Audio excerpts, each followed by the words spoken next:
This summer, he was reported to be jamming, as I believe it used to be known, with an old pal. Music-loving Mark Ellen went to investigate. You know, there is this ridiculous notion, still upheld by many people today, that the best way you can spot a 70s rock star is not by the hair, it's not by the cut of the trousers, it's by the fact that a 70s rock star goes on a regular basis off to the country to get his head together. And I used to think, well, that's ludicrous. I mean, obviously they're often some steamy, ultra-tech, absorbing, contemporary sounds, but I'm prepared to admit that I've been proved wrong. Because if you come to a place like this, with this marvellous view behind me, scarcely any trace of human life, and you listen carefully enough on a clear day, you can, sure enough, hear the sound of two distant acoustic guitars.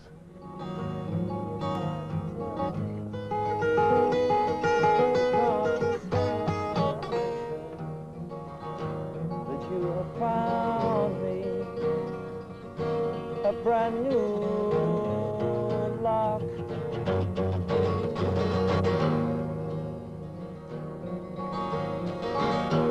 you try to warn me that there's only one combination.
Who's that over there? Well, as I was saying, here we are, perfectly normal, pastoral setting, really. Panoramic view with lake over there, the odd little humble stone cottage, dotted among the fir trees, a few wild birds, not bad rare species of wild orchid, and 70s rock stars sitting on stones strumming guitars. 70s? 70s. Now, 90s? it is, in fact, the latter that we're here to investigate. 91? What, the 90s? No, the 70s rock stars sitting on stones. Now, Roy, I know this seems a very obvious question, but we are sort of 2,000 feet up here in, where are we? Somewhere... I thought you were going to say we're 2,000 years old. Oh, we are. This is true. Where actually are we? We're in the lakes, aren't we? Yeah, we're actually just on the border of Langdale. It's just where Langdale crosses into Blee Tarn. It's like no man's land, this, really. But you've dragged Jimmy along here for a bit of fell walking and things. No, what? Funnily enough, I'd never imagined the two of you to fell. Have you actually done any fell? No, it's the first part, but carry on. He's a chain smoker, you see, so he cannot get to the top of, you know, this piece of rock here without actually coughing. Without actually the bronchitis. You see, what surprises me about the whole thing is that neither of the two of you seem to be the most kind of, I don't know, I never imagined you'd be that sort of Athletic. Athletic. Prime physical fitness would hardly be the first. No, well, we were both born on the wrong side of the athletic line for that. I mean, you know. Now, Roy, how would you describe yourself? Someone who didn't know much You about did you it. and your music. How would you? Hey, how would I? Yeah. Craftsmanship Who, Roy? and poetry. Yeah. How, And philosophy. Yeah. how come you two are working together then? When did you first meet? I Tell me when you think first that met. actually, I started in, I mean, I appreciate that you're trying to go faster than I'd like to go, Mark, but let me try and answer that question. I started middle D-block. 60s-ish, and I tried at the time to do something that I've been trying to do ever since, and was trying to do a long time before that, which was to be a poet. And I eventually combined the two things, the writing, with the naive, very naive guitar playing at the time, as it was, and ended up within a very few years, a very short time, producing enough material to actually influence quite a lot of people who were coming up along behind me. Who did you influence then? What sort of people? Well, I don't really know, and I wouldn't like to really say. There are many people that would admit to being influenced by yours truly, but I'm not going to say who. See, there was a time, though, Roy, in the mid-70s, when it looked like you threatened to be enormously successful, and for some reason this success eluded you. Why do you think that was? My own idiosyncratic behaviour precludes me from international stardom, as it were, because all of a sudden I'd take a bend in the road and I go a different way. I know, I'm a sparrow in the gutter, really. I'm always going to be able to earn a living at what I do, so that it's not really imperative that I become a multimillionaire. What is it, Jimmy, then, that you've liked about this man? Because, I mean, we've seen very little of you for 5 years. What is it that's about this particular partnership that's... With Roy? Yeah, that's sort of, you know, this is the first thing you've actually It's done, really really, isn't it? enjoyable every time I've ever done it, you know. Like from the same old rock that we first recorded, the two of us. Onwards, Yeah. you know. And we've done a lot of stuff ever since as well, you know. It's always been... You haven't been playing much, though, have you, in the last 5 years? I mean, No. what sort of motivation have you now to actually go out and perform or play at all? Because I'm such a masochist, I'm trying to get as good as I was before I stopped. Are you not as good now, then? No, I'm better. You're better? Yeah. I'm actually working at it now, which I didn't then. Yeah. I mean, I didn't play guitar, I didn't touch a guitar for 18 months at one point. Why not? You just fell up the whole thing? I just had no, there was no sort of impetus I think to people have pick it up. periods of transition anyway. And that's quite serious. I didn't touch one for 18 months. And then when I did pick it back up again, I mean, I wanted to, but I was afraid of looking at it. And when I did pick it up, I couldn't even change chords properly, so I've been sort of, you know, moving. I may be totally wrong, but I've always got the impression with you that you were probably best at helping other people interpret their kinds of music. I mean, you started out as a session man. You worked with the Kinks, I believe, didn't you? You turned down a job in the Yardbirds. You eventually finished to up begin with. To begin with. Yeah. But you finished up in Led Zeppelin, and did you feel that towards the end of that you were getting away from what you wanted to do? No, because that was such a fantastic unit, you know.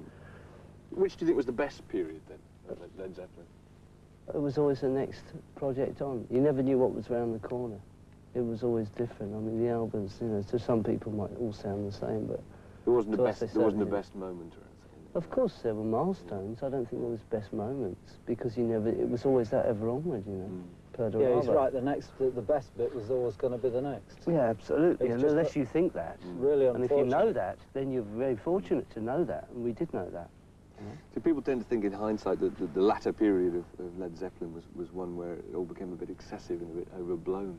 I wondered if it had strayed. It needed a bit It needed of a a rest, tour. perhaps. Well, it needed a tour, really, which is Yeah. what it was just about to go on to. But I mean, But it would have been all right in another Sure it few would. months. It Sure would have it been. would. It was always something changing. different altogether. Yeah. It was just very unfortunate that Bonzo happened to have the accident that he did at the time. Like to do in this day and age right now would be to create something which was more live and more human and more down to earth than has been seen for the last 6 or 7 years. Right. You know, something that we can actually, that's why I wanted to come here right now, was to sort of create something which was which anybody can do. Out in, you know, you just sit down with 2 guitars and do it, you know. You don't need Bannock Goes to Frankie Byrne. Oh, yeah. I think it's still verses and choruses like it was in 1960. Yeah. And with all the technology they've What got, and all the particular outspoken things? statements they make, I think they ought to come up with something special. Which particular groups are you talking about? Any of them, they all sound the same to me. All of them? Yeah, they've just got different singers. And the singers, you know, Give me- if you give me want to some listen example, to it, give me some you example. can differentiate. Well, Bannock Goes to Frankie They all Byrne. sound the bloody same, you know. They've all got computers. You know, why don't they come out, you know, with their batteries? Yeah, I mean, do you think what there's I'm something saying wrong is, with that I'll tell you kind what I'm of- saying is this. That they, you know, they had a field day because it was quite fashionable to knock bands that really worked on their instruments, you know. Yes, as a craft, okay, and that's all it is, because you're nothing more than that, you know, just a craftsman. But the fact is that when it comes down to it, what are they doing? Verses and choruses. Well, that's the same as Herman's Hermits, as far as I'm concerned. And the pop charts at the moment sound like that to me. Jimmy, I've heard this rumour that you're forming some kind of group and intending to go out and play again. Yeah, we're doing verses and choruses. Verses and choruses, and no computers. Yes, we've got computers. You have. Who's in the group then? Hey, me? Who's in, apart from you? Oh, you really want to know? Yes, I Oh, do, yeah. come on, be fair, Mark. I mean, come on. You know, Apart from Mark, it's not fair. Mark! apart from you and Paul Rogers, for example, Yeah, who's in it as well. yeah. What are you called? We haven't got a name. Don't give that's too the much truth. away, will you? No, we haven't got a name. We haven't got a name. I can't give much This is away 'cause hard I don't know. investigative journalism here. All You I haven't know got a is we've name, been it's just- rehearsing for 10 days and we've got about 60 minutes. I heard you call them recording McGregors. videos about you it. see. Well, that's the outlaw clan, you know. It's Yeah. just a silly name. For the benefit of Bannock Goes to Frankie Byrne. Is that right? Yes, that's Really? exactly We'll have a right. few more verses and choruses from you, and I shall leave you to it. Thank Oh, you, God, Mark. Don't get exhausted on the wall. You'd have to get a picture of Doris after this. Otherwise, it ain't All gonna right, be where are we a- going from then?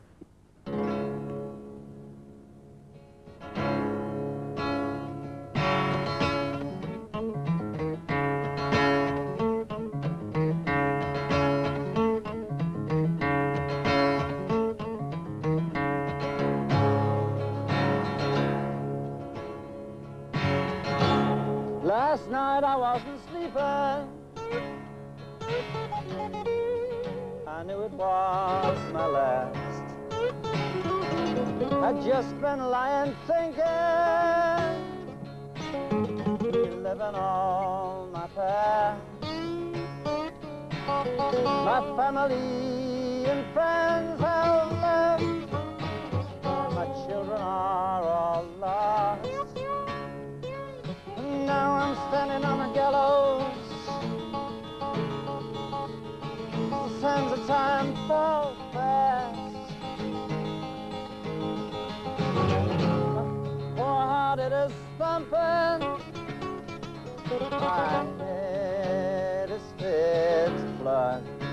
To feel that rope around my neck. No, it's there for good. I know that I am innocent. No one's understood. Now I'm standing on a gallows to be murdered in cold blood. We are creatures of darkness. Kill at the time. Creatures of darkness. Bodies in line.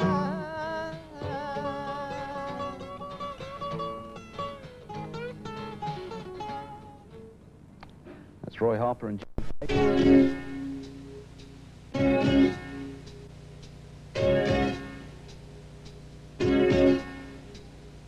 I get up and I walk across the room.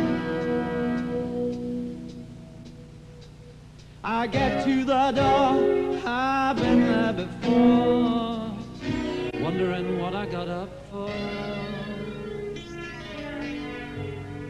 When all of a sudden I remember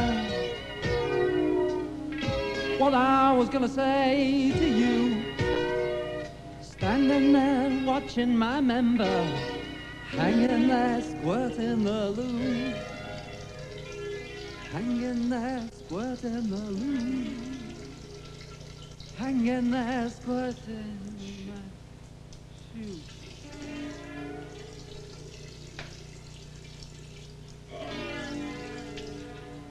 Still standing here, squirting my bloody shoe. I'm really stoned, permanently out my bone. I'm really stoned. I get down on the phone, I get the urge to dump yesterday, flush it away. I hope the force is still with me. When sure enough the door flies off its hinges, and there stands PC Bill Identikit, saying I've got trouble finding where I'm going, as my backside is very badly lit. Hello, hello, hello. My backside is very badly lit. My bloody head no longer seems to fit. Hello. You're under arrest and... Hello.